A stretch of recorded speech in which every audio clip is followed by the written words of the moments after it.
بسم اللہ الرحمن الرحیم۔ السلام علیکم۔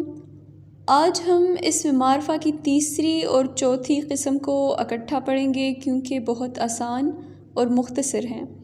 اسم معرفہ کی پچھلی دو اقسام جو اسم علم اور اسم ضمیر ہے ان کو میں ویڈیو میں بیان کر چکی ہوں۔ آج جو ہمارا ٹاپک ہے وہ اسم اشارہ ہے۔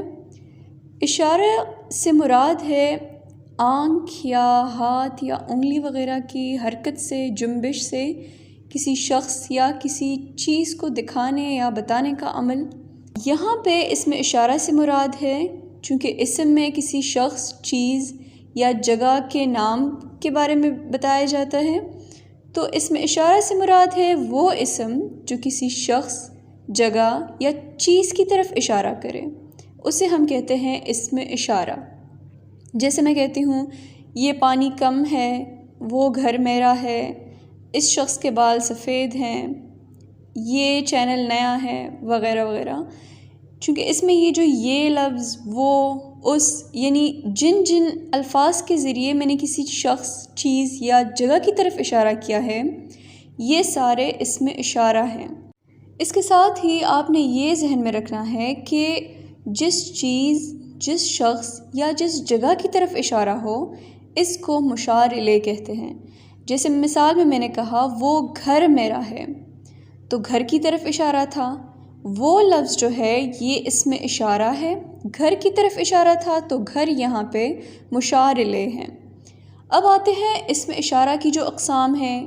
اسم اشارہ کی دو قسمیں ہیں جو بہت ہی آسان ہیں۔ ایک ہے اسم اشارہ قریب، دوسری قسم ہے اسم اشارہ بعید۔ قریب اور بعید ایک دوسرے کے تضاد ہیں۔ سب سے پہلے آتے ہیں اسم اشارہ قریب کی جانب۔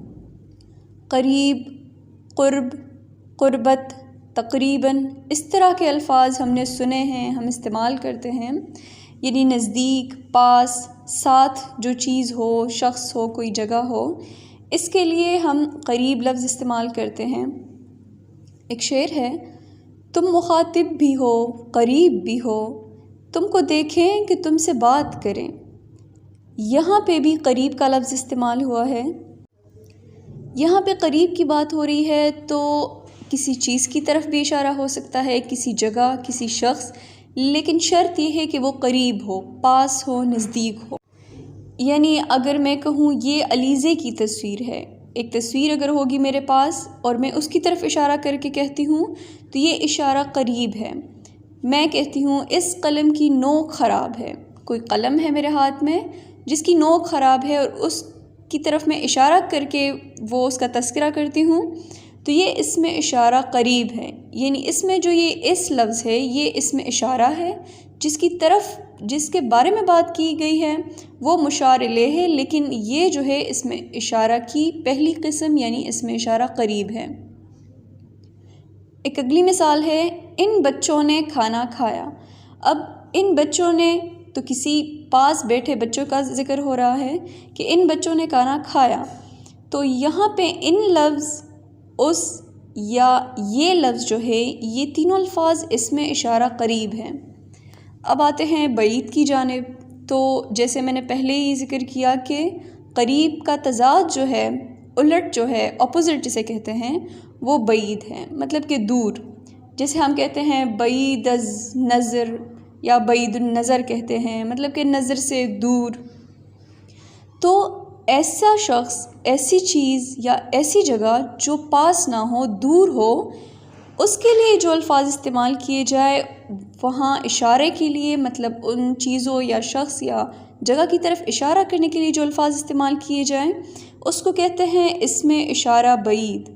جیسے اگر میں کہتی ہوں وہ فیصل مسجد ہے، اب فیصل مسجد دنیا کی 6ٹھی بڑی مسجد ہے، تو وہ اگر اس کی طرف میں اشارہ کرتی ہوں کہ وہ فیصل مسجد ہے تو یہ میں کسی دور کی جگہ ہے فیصل مسجد، تو وہاں پہ میں اشارہ کر رہی ہوں تو یہ اشارہ بعید ہے۔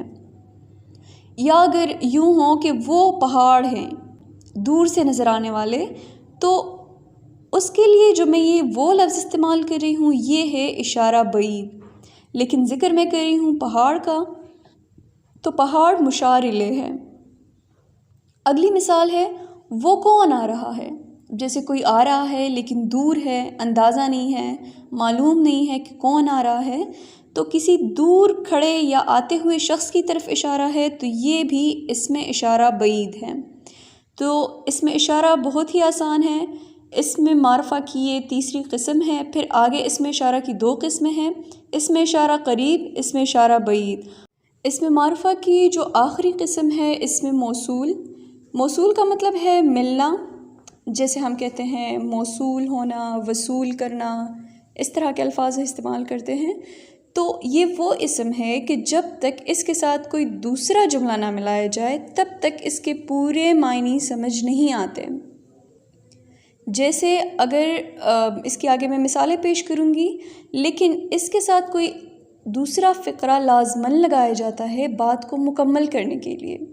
اکثر ایسی باتیں ہوتی ہے جن کے ساتھ اگر کوئی فقرہ نہ لگایا جائے تو وہ ادھوری رہ جاتی ہے، یا بے معنی لگتی ہے، یا سمجھ نہیں آتی۔ اگر میں کہوں کہ جہاں جانا چاہتی ہیں اور اس کے آگے میں کچھ نہ بولوں تو یہ جملہ ادھورا ہے، یہ فقرہ ادھورا ہے۔ اگر میں کہوں جہاں جانا چاہتی ہیں چلی جائیں، مطلب کہ میں نے اجازت دی، میں نے فقرہ مکمل کر لیا۔ تو یہاں پہ اس طرح کے جملے جس کے آگے کوئی فقرہ لگانے سے ہی وہ مکمل ہوتے ہیں انہیں کہتے ہیں اسم موصول۔ اسم موصول میں اصل میں اسم کی حالت بیان ہوتی ہے۔ تو جیسے یہ مثال میں نے پیش کی کہ جیسے مثال ہے جو کتاب پڑھتا ہے بہت کچھ سیکھتا ہے۔ تو جو کتاب پڑھتا ہے کسی شخص کی طرف اشارہ ہے، تو شخص کیا ہے؟ اسم ہے۔